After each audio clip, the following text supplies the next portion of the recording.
Like it or not, we are talking about the PlayStation 6 because it looks like it is coming around real soon as of supposedly late 2027, which for me, it still feels really early to get the next generation console. As you know, it feels like this generation has been a very weird one. It took years for the PS5s to come in stock. A lot of people complain about the amount of games that are releasing exclusives. There hasn't really been a lot. Don't get me wrong, there has been a lot of flops in this generation as well. And it feels like with the PS5 Pro, I did buy one when it came out and I'm loving it, but it feels like it's only this year, as of 2026, we are getting the real benefits of the PlayStation 5 Pro with that PSSR 2.0 update, whatever you want to call it. So to think that, what, in a year there's going to be another next generation console, how big is this going to be? But we do have some rumors about the PlayStation 6 talking about cloud streaming, machine learning, and there's going to be a new horror game. So if you do enjoy these videos, make sure you hit the like button. We're trying to make it full time.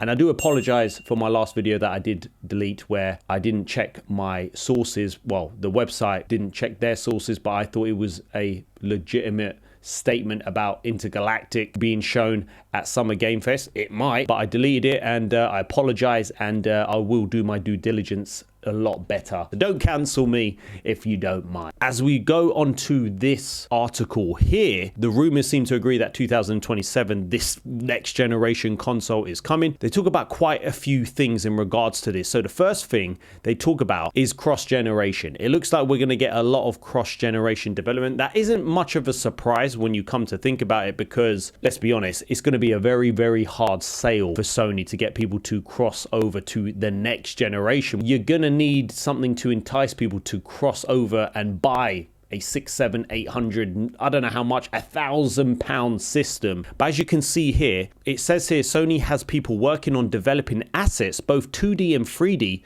for the current PS5 and next generation PS6. And these assets have been described as AAA quality. We don't know what that is nowadays, if you know what I mean.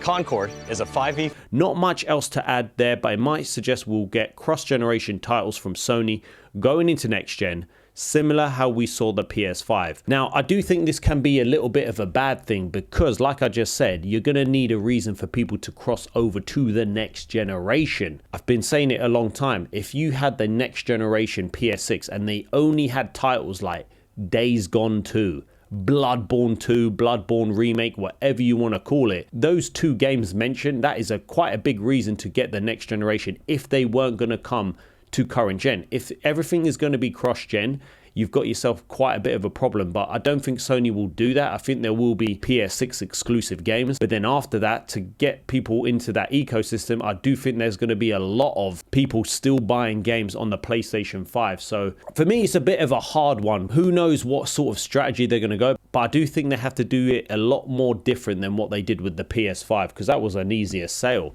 And as they say here, Sony is looking to further build out its social apps on the platform, which is described as next-gen social apps. So they're talking about video streaming, multitasking like the PS4 and PS5. And then they say that they have the same people working on this. And I think they're going to dive much more into AI, which we're going to come to as well. But my point is in terms of how much they help you within games. Now, we did get that rumor that Sony were looking at AI being able to help gamers if they get stuck. So essentially, you don't actually need to play the game if you don't want to. I don't like that. But what I did like is that on the menu on, say, Astrobot or Astro's Playroom, when you're looking for trophies, you actually had a little video. And I really like this because it helped me figure out how to get those trophies. That I don't mind. That I kind of like because I'm not much of a trophy hunter. I like to be, but I'm not. But I can imagine they're going to try and evolve that and make that even more accessible, because I'm not sure how many people actually use that, and it's only certain games that they've got that help. But it would be good if they kind of built upon that. But you can imagine it's like, do you want to take over?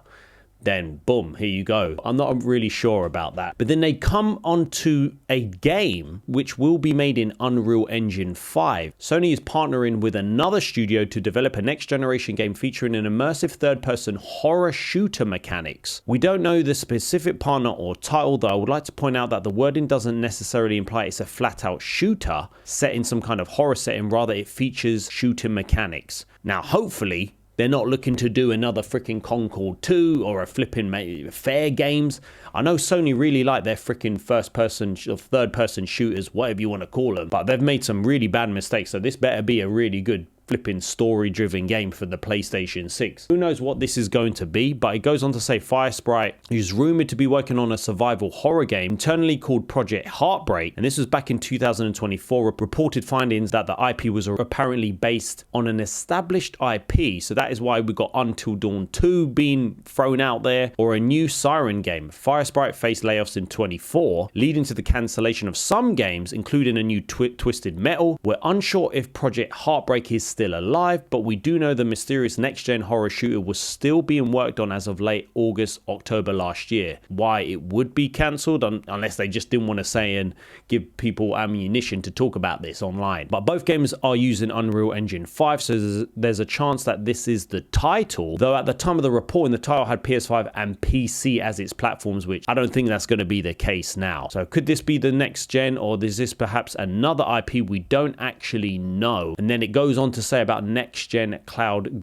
game streaming will run on Gen 5 SSDs. I'm not too technical, so I don't really know too much about this. I think it's fair to say the PS6 or wherever it's called will also use the PCIe Gen 5 NVMe. I do believe the PS5 is using this, but it says Gen 4, so this is obviously going to be a better cloud streaming service, and it does say they've been working on the infrastructure for around 3 to 4 years for the PS6. So it looks like at double the speed, it's hard to imagine what next gen consoles may be able to achieve, given that many games today already have instant loading boosts and save loads.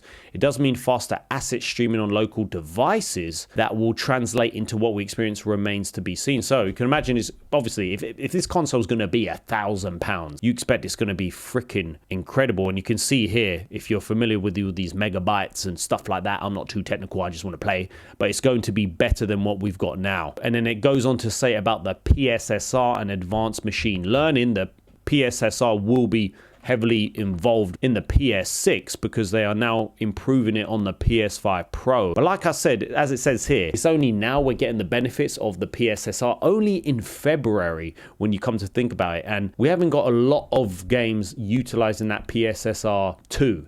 It's going to be great that PlayStation 6 will be using PSSR, but whoever's got a PS5 Pro, is it worth the upgrade? It looks like the PS6 will rely heavily or revolve around, shall I say, AI. And that can be a good thing, that can be a bad thing. How many AI and machine learning experts have been hired, and how many they're still trying to hire at Sony? Whether you love AI or not, it's still here to stay as companies continue to pour resources into it. Now, I think AI can be really good. Don't get me wrong. Like, I use it a lot for work, for images, for my personal training business, but I don't like where people are being replaced by AI. I know it's inevitable in some jobs, but it's going to be heavily involved in the PS6. And there's no way around it. And then it goes on to say more about the controller, about the DualSense 2.0, whatever it's going to be called now. I know a few years ago we did get that report. They were talking about a buttonless controller. I don't know about that. I don't think I would like that. But what we have here is the General Vibration Corporation. I've never heard of them, but they do have a website. But they've apparently named a key player in haptic technology for the next decade. So this could be the company that might be working on the new DualSense controller. I freaking love the current DualSense controller. I think the DualSense is like my favorite of all time so far.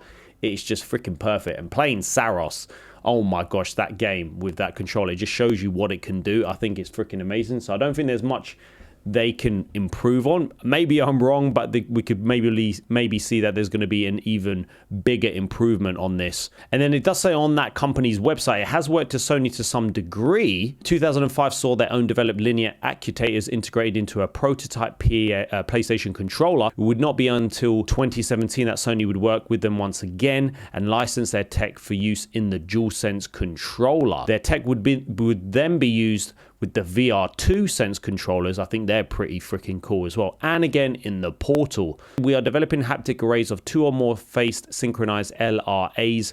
These arrays, called Savants, outperform the best single LRAs used in mobile phones, controllers, for next generation haptic touchpads in computers, notebooks, and handheld devices. But it is cool that we are hearing, I guess, more about the PlayStation 6. Like I said, this is going to be a very hard generation for Sony to push. How are they going to push people to get over to the PlayStation 6? There has to be exclusive games, that's one. Yes, there's going to be cross-generation games, but there has to be enough PS6 titles that people are going to think, wow, I need this console. Not just, you know what, I don't want it. If it is going to cost $1,000 or $700 or $800, £800, there has to be a big reason why people are going to move over to the next generation. And for me, the PS5 Pro is freaking awesome. And it just feels like I'm not ready to move on from that. What do you think about this video? What do you think about the PS6? What would make you want to buy a PS6? And are you interested in it? Drop your thoughts in the comments and let me know.